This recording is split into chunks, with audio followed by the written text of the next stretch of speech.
everybody. Eve Harrow, host of Rejuvenation on the Land of Israel Network.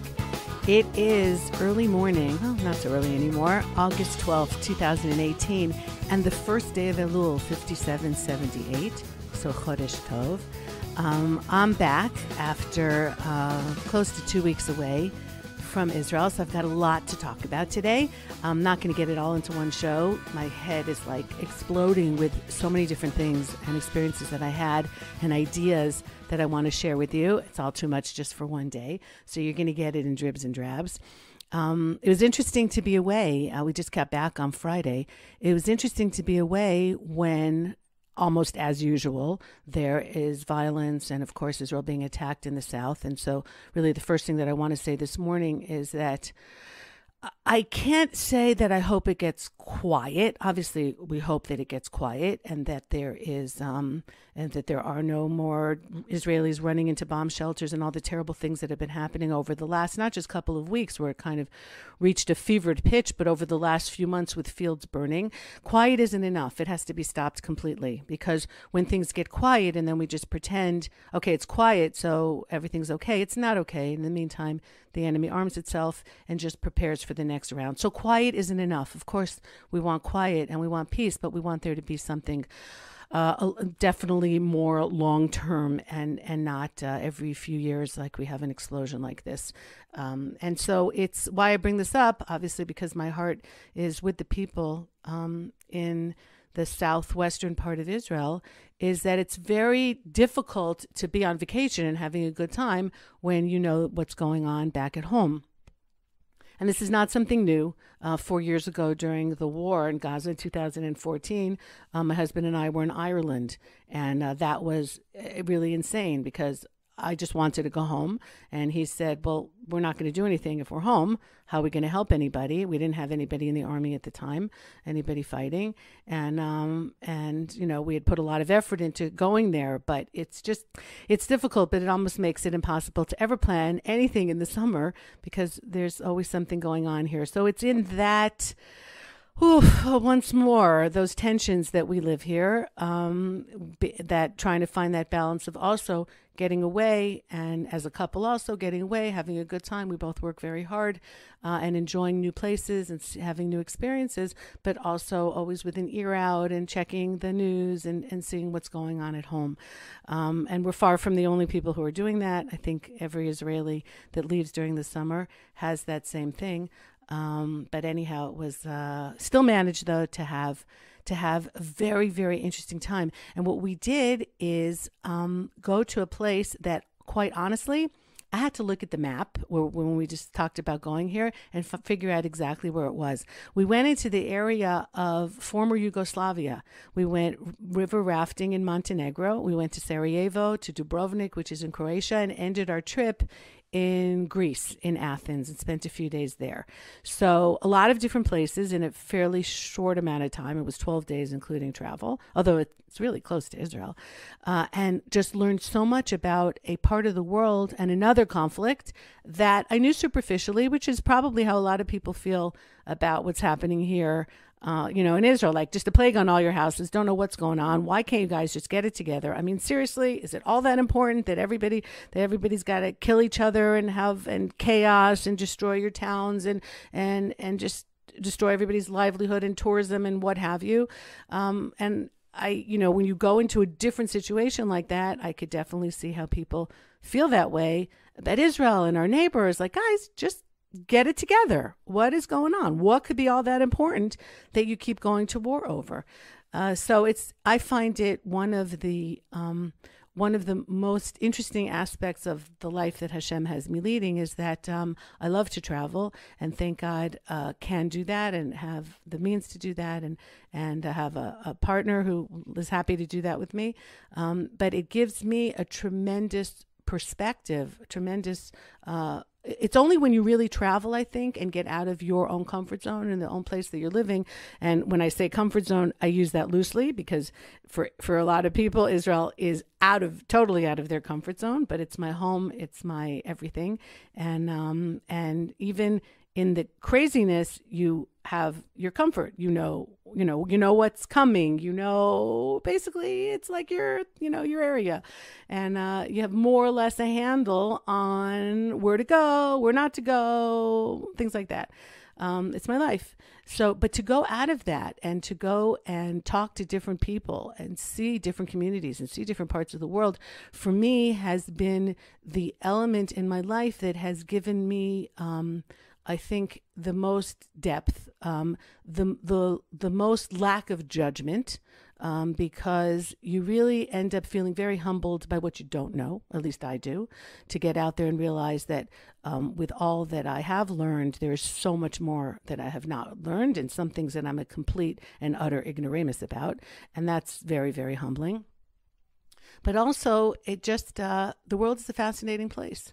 And you realize the commonalities of the places that you go to. People are still people, no matter where you go. And you also realize the differences. And all that makes for not an easy way to live and not an easy way of digesting things. But as a lot of you know, that's really kind of the conclusion I came to a long time ago, is that you don't have to have the answers. You have to know what questions to ask, and then be able to say, like, I don't know. I mean, I really don't know. This is a fascinating topic. I don't know the answers here. I can't give advice on this. But it just stretches my mind. And to come back to a place that's a little country, really, I mean, Israel is one of the smallest countries in the world, but with a tremendous depth. And through learning about other cultures and other people, appreciate Israel all that much more. We went to, as I said, to places that really I had heard about, but never really even thought about going to. My husband, for some reason, got Montenegro in his head, and we looked it up. And what do people do in Montenegro is river rafting. So that's what we did, which I have to say is one of the most fun things I have ever done in my life.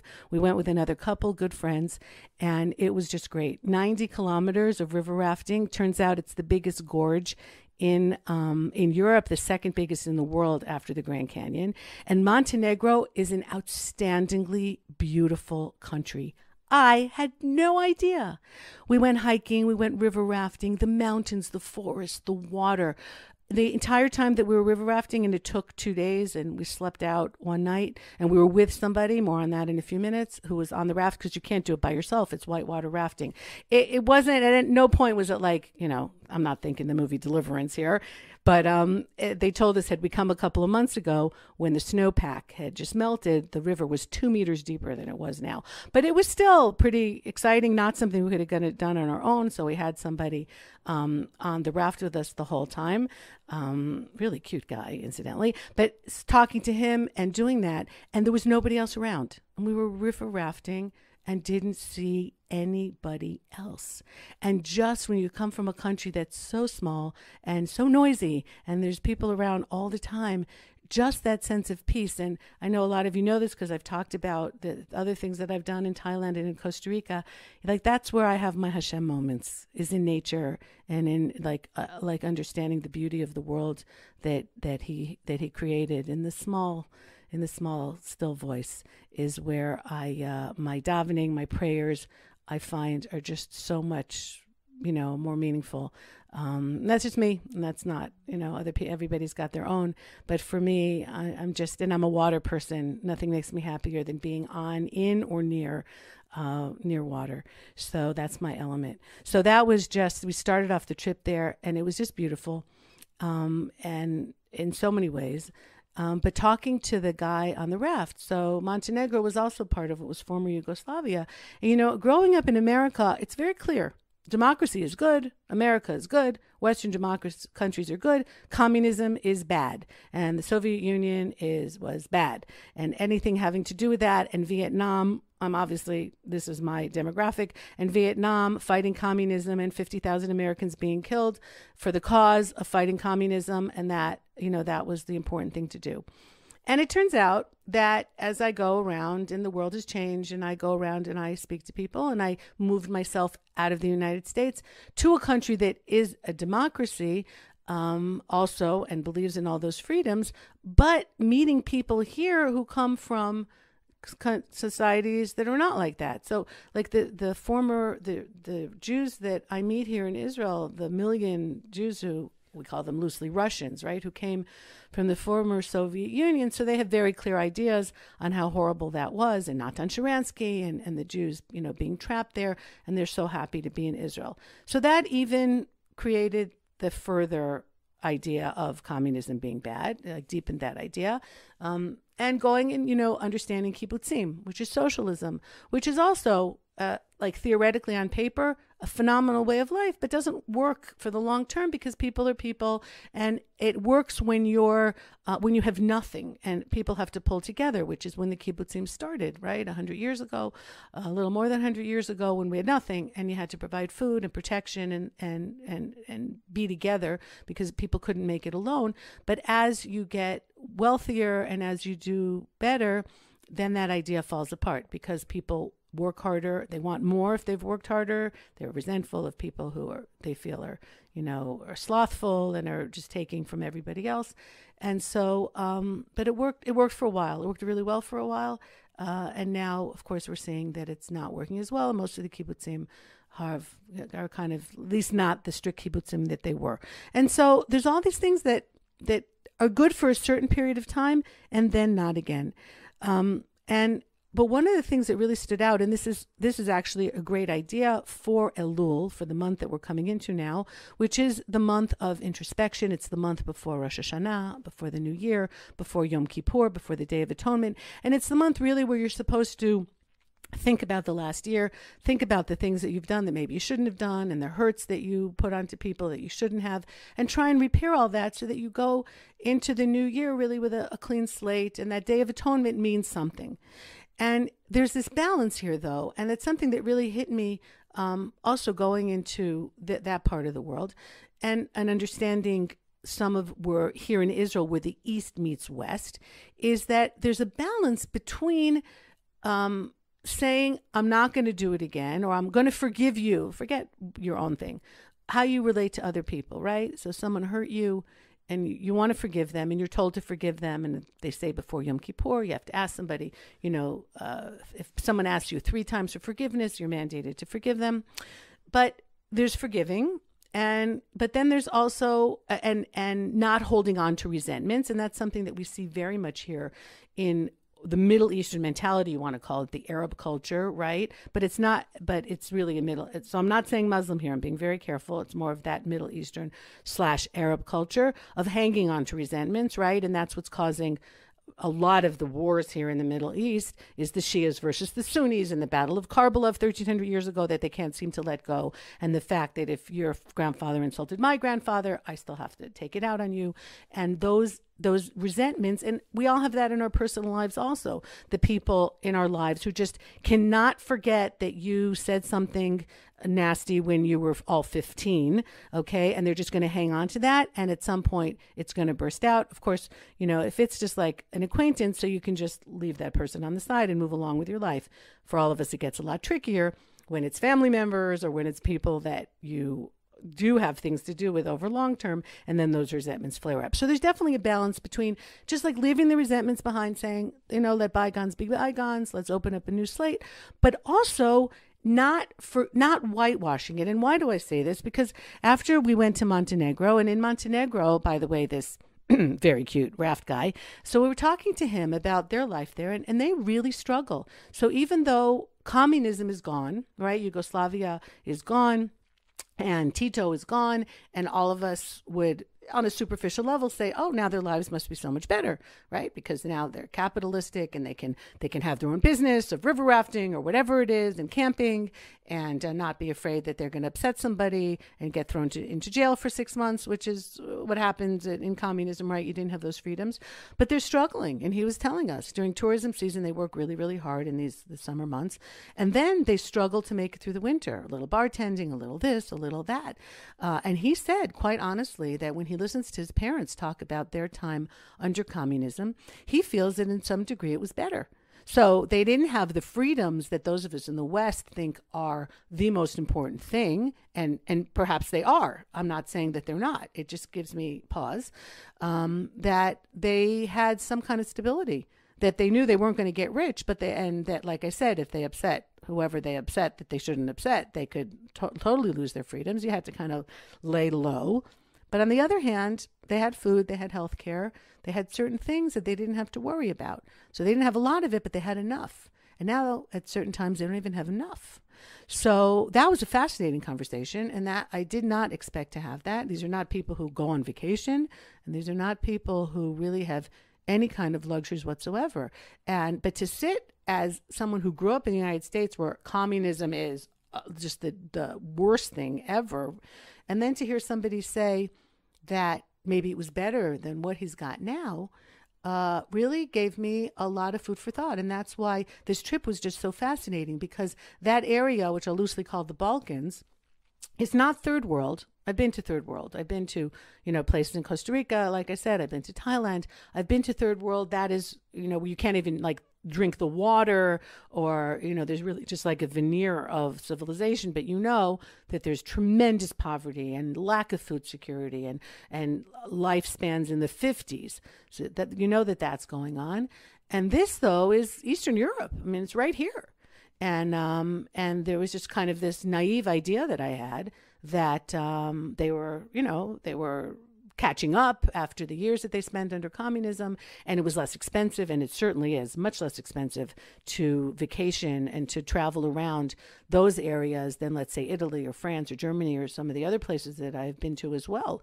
And, some of them are EU, some of them are not yet EU, some of them are going into the EU. They have their own currency. In certain places, they had their own currency, which I still couldn't figure out. Every day it was like a different currency. Is this like times 7 to the shekel or half of the euro? It was like tremendously confusing. But and maybe it's a lack of leadership, which it seems that it is, that these countries didn't come out and suddenly flourish just because they weren't communist anymore. So it's somewhere in the middle here. It's not third world. It's not first world. You can call them, I suppose, developing economies or developing countries. But it also made me tremendously appreciate Israel, because here we have a country in a very, very, very unsympathetic neighborhood, to say the least. I mean, Israel, to a great extent, is an island. It's surrounded by countries, right? It's not physically an island, but to a great degree economically and in terms of our friends. And, you don't go on vacation by just crossing through a border checkpoint here. So to this appreciation that I have for Israel, even with the fact that we're fighting wars to some degree, big wars every few years, but a constant low-level war. We can't rest for a second. We can't dismantle our army for a second. There's always something going on somewhere. Yet with that, we have not only created a first world economy, which just got bumped up, and I don't understand anything about economics, to a different, even a higher level, the highest level we've ever been at a few days ago, and a world leader in so many things. Obviously, the high tech, we've talked about this before, and the water and all that. And I realized that that's nothing, and I've appreciated that before, and the miracle that Israel is. But this gave me a whole new perspective to appreciate it again. A very, very young country that, despite tremendous odds, is really moving ahead. And part of that is strong leadership, and which is not to say that I don't disagree with my leaders, all of them, on a lot of different levels, and some of the things that they've done. But I have to hand it to our current prime minister, to Netanyahu, that definitely when it came to finances and to the economy, he's done an outstanding job. And to Ben Gurion at the beginning of the state, for whom I have a lot of disagreements about things that he did, but who also stood up to the world at a time where nobody expected this country to even happen, and said, no, we're starting out on the road. And so you need the leadership. And obviously, from where I sit and from where I am as a human being in my relationship with the Creator, I see definite, totally bold threads of his intervention here and keeping us afloat. But it's been also a partnership and people doing things. So, to go out into this part of the world, which is, again, right here, and see what they're struggling with, was so eye-opening that in addition to the great time that we had and the fun time that we had, it was really a mix of also learning about some very, very serious things. So after we went to Montenegro and had our outdoorsy part of the trip, like I said, just oh my God, hikes. We went to, I don't even remember the name of the forest in Montenegro that we went to, where everything was covered in green, everything.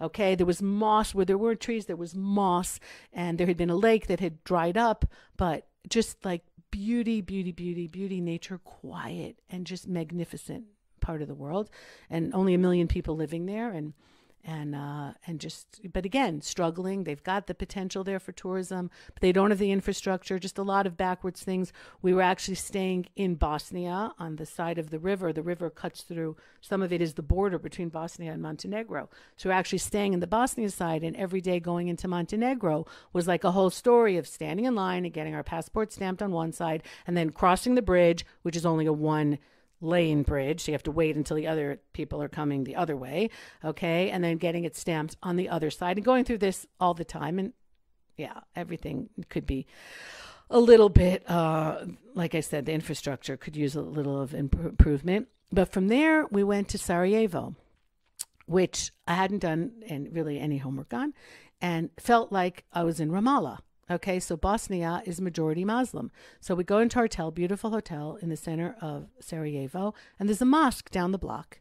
And all this, and it was a little bit, not a little bit, but it was initially very unnerving. Although the Muslims in Sarajevo, apparently, are different than my Muslims over here, if you will. Okay, the ones that we have this wariness of, sometimes justified, maybe sometimes not. Because we went there in Sarajevo, we're only there for 2 nights and for a day. Went into their former synagogue, now Holocaust Museum, which was done very, very well, and clearly also done for people who don't know a lot about the Holocaust, but their explanations were excellent. Learned there about a place that I had heard of but not realized how devastating it was. Jasenovac, I hope I'm pronouncing that correctly, which was the extermination camp there in that area during the Nazi regime, and where like 500,000 people were killed, and the area's Jews, of course, were taken and were slaughtered, and that community was just decimated. A community that had been there for a very long time in Sarajevo, had been added to also after the Inquisition when Jews came there from Spain. A tremendous history. And now, like so many other places in Europe, you go, you know, and we always do the Jewish tour. Wherever we go, that's the first thing we decide to go. I find whoever can guide us on a Jewish tour, and that's where we go. Where were my people? Where did they live? How did they live? And inevitably, the story ends in the 1940s, okay? And then it's gone with the Holocaust. And now there's maybe a few people came back, a small community, and that's where the story goes. And that's the story of Europe and the Jews in Europe for the most part, in most places. But you still need to go and hear about their particular history, and it makes the tragedy, it opens up that wound again. The Holocaust just never goes away, the pain of the Shoah, because you go there and each community had its own story, had its own richness, had its own manuscripts that were burnt, and obviously the people. There was one family who had a little herb shop, same place, same spot. This one family for like, I think 300 years. The family was there selling their herbs in a little pharmacy, and then gone. But to learn really about Jasenovac, which I didn't know a lot, to learn about the Jews who lived there, who did a lot of things for the country, okay, in terms of art. Like we learned about this one man, and then walked out towards the Jewish Museum in Sarajevo, and there's a statue of him on the main road, because he was not just a Jewish artist, but a famous artist, and things that Jews, of course, as in every country, do for the country itself, not just for our own community, but end up being outstanding members and loyal members of that country, which is also nothing to take for granted when you look at communities where, let's say, Muslims come to and don't integrate and don't become patriots and don't become really integrated into that country. But that's something that we over time do, and are very proud whatevers. Going into another synagogue there and talking to a 23-year-old Jewish girl. She said all her friends are Muslims. There's like 3 other Jews her age to be friends with, and she's friends with them all. So she's never been to a Jewish wedding. And you see really a dying community. She told us flat out her parents told her to get out as soon as she can, to get educated and get out, because there's no future there. For the Jews in Sarajevo, and seeing it really at once a beautiful synagogue that's now very small and barely has anything that's going on there, and you see the vibrancy. Although I have to say also they didn't, in terms of, again, the feelings that we come with, they didn't have the security there that we're used to here, because there's a sense of friendship or openness in Sarajevo between the Muslims and the Jews that, given the history, you wouldn't expect, but it's certainly much more difficult here and other places in Europe, where if you want to go to a synagogue, you have to call ahead, you have to bring your passport, there's tremendous security everywhere, and they didn't have that there. And that's a beautiful thing. So maybe they figured out some kind of method, or maybe what happens is, they kill all their Jews and then there's just a few left and then they can be kind. I don't know what it is, but that was surprising on a pleasant way. And then we got to see the Sarajevo Hagadah, which is a beautiful Hagadah, a Passover Hagadah, beautifully decorated. Every single page is a work of art that was originally from Spain and was smuggled out and made its way around. It was lost for a while. There was a book that I read about it years ago that his name escapes me, but some of you may have read that book also. So it was great because they only put it on display for 2 hours a week, and we happened to be there for one of the hours, which was wonderful. So we got to go it's in the National Museum, and we got to actually see the Sarajevo Hagadah, which was very, very special.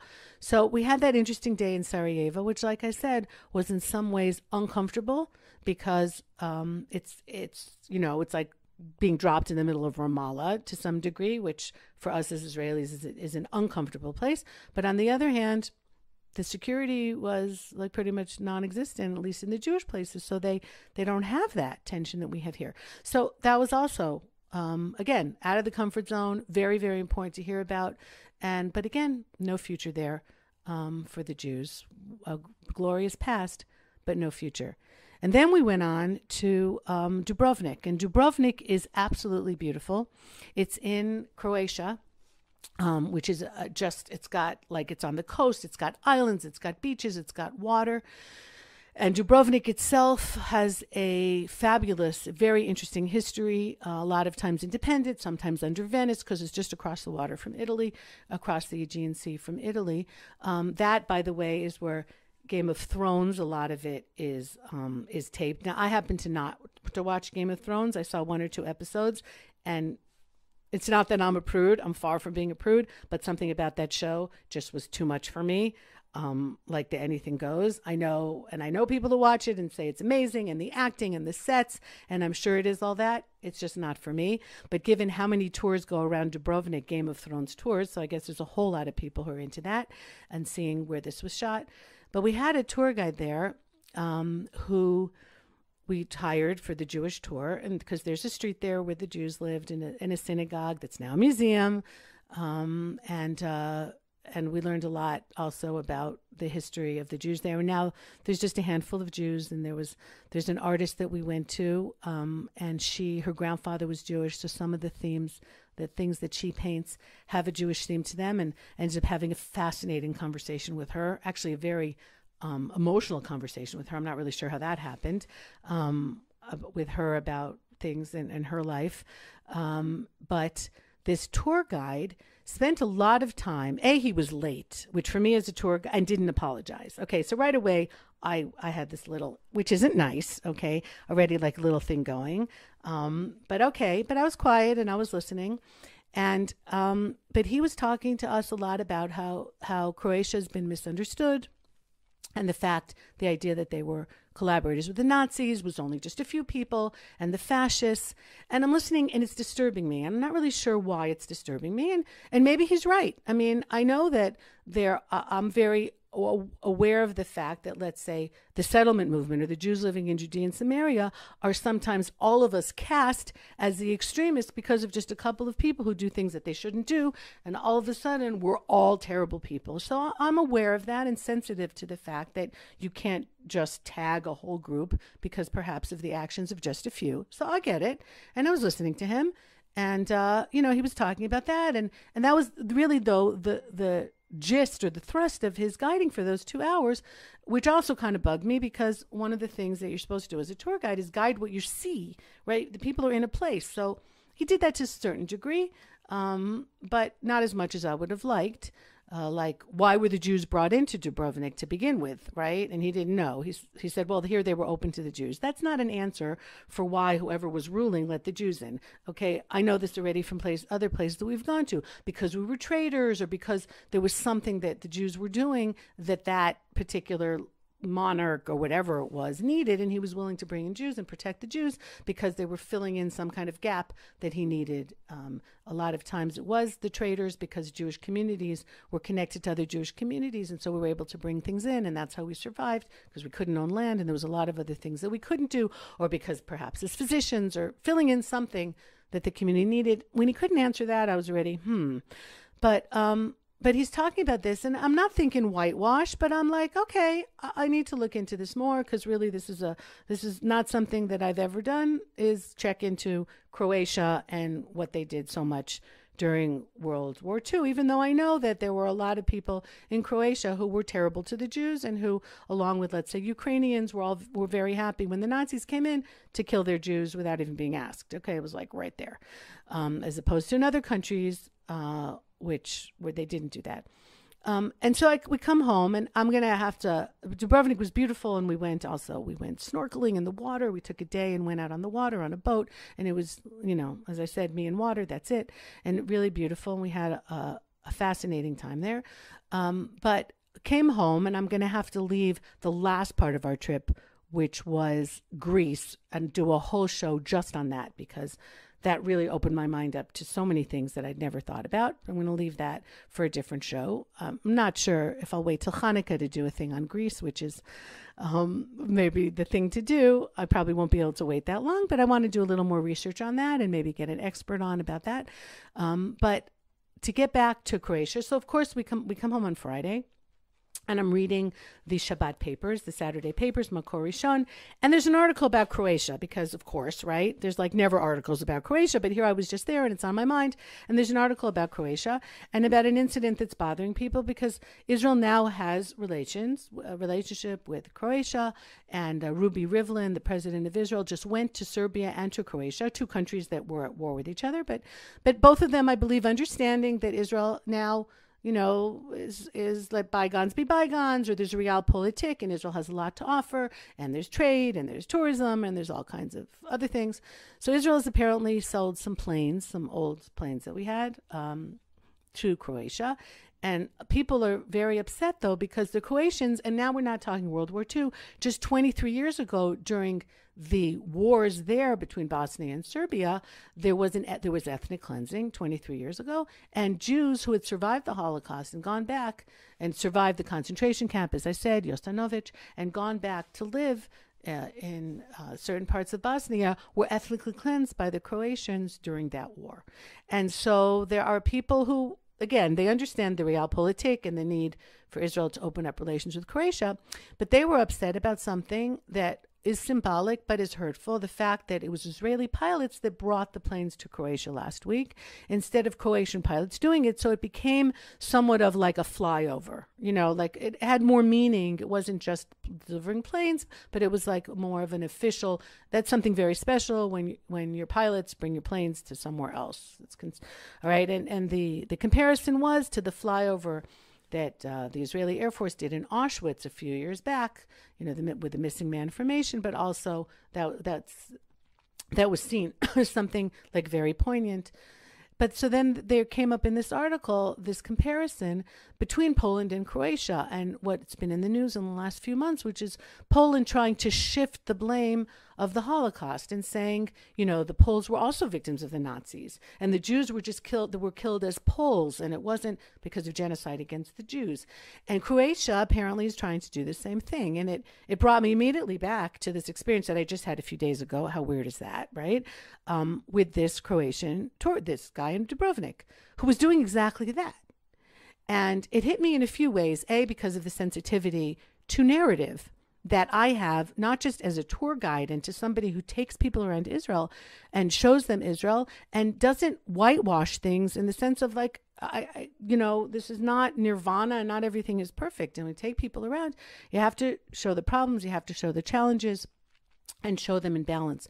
But more as what I do when I go and speak abroad, which is there's the hijacking of the narrative here of the War of Independence and the fact that there's people now who have bought this idea of the Nakba, right, of the Arabs saying it was their tragedy and that Israel did all the things that the Nazis did, Israel did to them.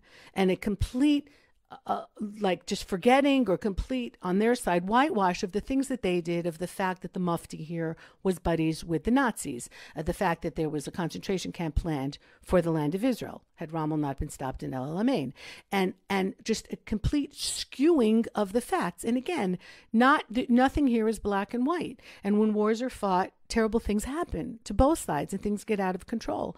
But the that sensitivity that I have of people trying to turn it, tweak it to a different way, to a new generation that doesn't know, and the power, of course, that historians always have, okay, because there's no such thing as a totally honest historical going back into history and talking about what happened, because everybody's got an agenda and everybody's got their point of view. You may not want to call it an agenda. You may say, no, my narrative is the right one. And obviously I'm going to say that my narrative of the way Israel was born and what was done here and how we accepted the partition plan and we wanted to live here side by side. And it's only when that was rejected that we go to war.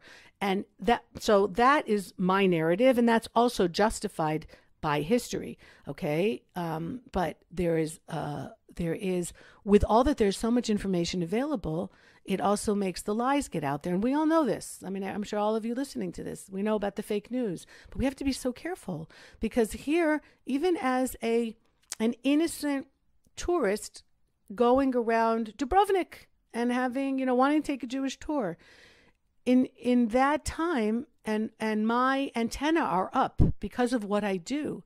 But what about other tourists that go there who are not as aware and who are listening going, oh, well, that totally makes sense. So I guess the Croatians weren't that bad, or they were just forced to do it by the Nazis.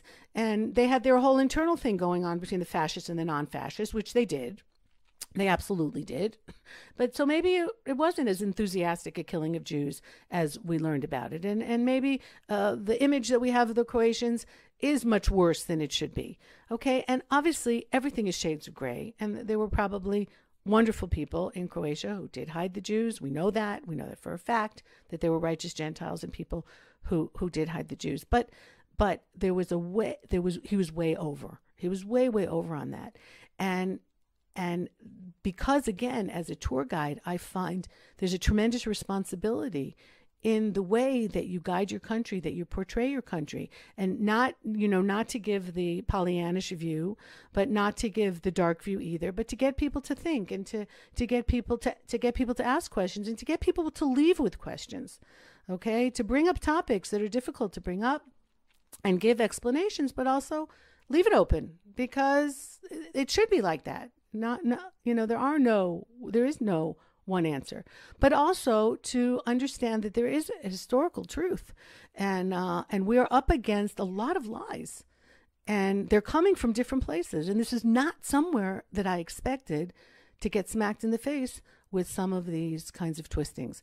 And so it made me all that more wary. And I think we all need to be, because I think we all get affected and we don't even realize it in little ways. And even people like myself who are so involved, who live out in a community in Judea and Samaria, who feel strongly that we should be here. And still I find myself sometimes getting affected. Like, nobody wants to be hated all the time.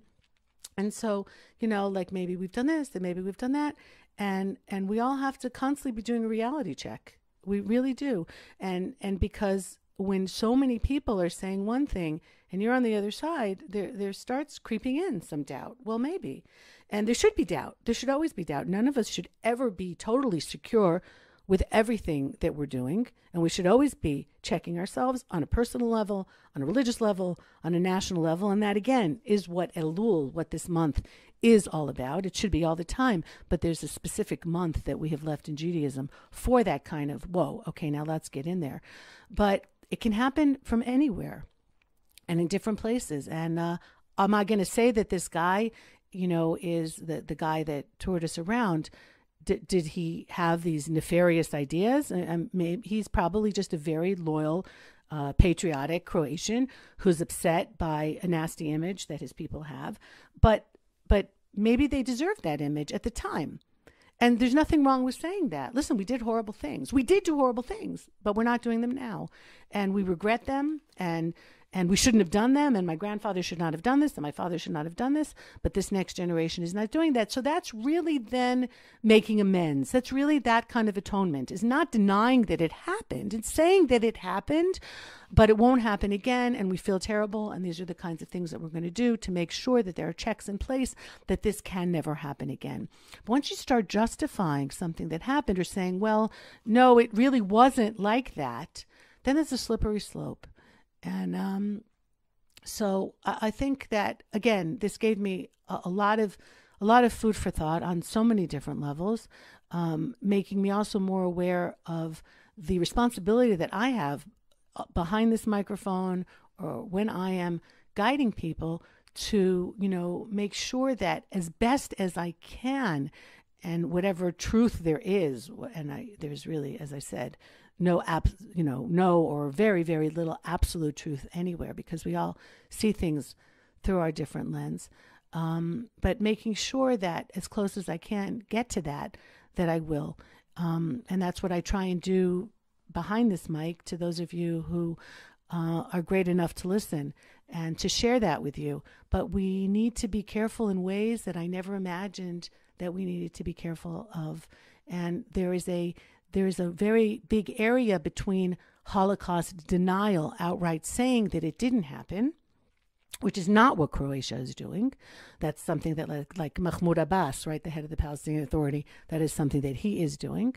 So there's a very far distance between saying it never happened and saying it happened, but. And I think it's within that gray area that we're always treading. I'm deeply appreciative for the fact that I was able to go on this trip and to had the means, had the health, had the time to be able to go and learn all these things. And it's just the beginning, and you guys are going to hear more about that as the weeks go on, because a lot of the things are still percolating through me, like I see what happens with my tourists who come here to Israel and are just so overwhelmed by all the information and all the experiences. There's so much going on here all the time. And I say, you don't have to take it all in now. Let it settle, let it percolate through. It'll take a few months to really think about the trip here, and it'll come up in different ways. And so the same thing for me, I'm going to have to be taking my own advice here. The same thing for me in the trip that I just had, which was a lot of fun in many ways, and a lot of nature, but also a lot of knowledge, and suddenly getting kind of thrown into a world that I was not aware of enough, and that's unfortunate. But now my curiosity has been piqued, and I'm most definitely going to be learning more about that and sharing with you my thoughts about that and the conversations that I had with people there. And again, even this idea that there's certain aspects of communism that are not bad. And just to throw this out there, because it's going to be a much longer conversation and possibly a show of its own, the democracy that we talk about in the West, well, when you go to Greece and you talk about democracy, they just laugh, because the democracy that they know about in Greece, which is where, of course, it was born, is nothing like the way the so-called democratic countries today that we have are run. True democracy does not exist anywhere in the world. And so we bandy about these words a lot without really understanding what they are. And we need to understand them much better than we do. So that's going to be it for today. I've got a lot to do this morning that was kind of like sitting on my shelf, trying not to think about it and trying to actually take a vacation without working, which didn't work. But now there's things that are calling out to me that I do have to get done. So I'm going to end the show for today. And thank you guys for listening. Really, I appreciate the fact that I have so many listeners, and that you guys are willing to share your precious time with some of the thoughts that I have. And I hope that I provoke you, promote you, whatever it is, to also thinking a little bit out of your comfort zones and to wanting to explore a little more intellectually and things that so often we're just too busy or just not interested enough or don't even know is out there, quite honestly. Didn't even know that a lot of these things were anything to explore. Like, it never occurred to me to really look into the idea that some people who are now living in free countries are yearning to some degree for the days when the communists ruled. I mean, who would ever think that? And I apologize for my naivete or my ignorance on that level. And that's something that I definitely want to think about some more. And obviously, what's going to happen is share with you when I get back on the mic. So in the meantime, Chodesh Tov. It should be a wonderful month, a peaceful month for everybody. And Shavua Tov, at least start with the week. Thanks again to Tabitha and to Ben and to everybody on the network who give me the space and give me the freedom to share these thoughts. And I'm, as usual, love your feedback. Eve at thelandofisrael.com.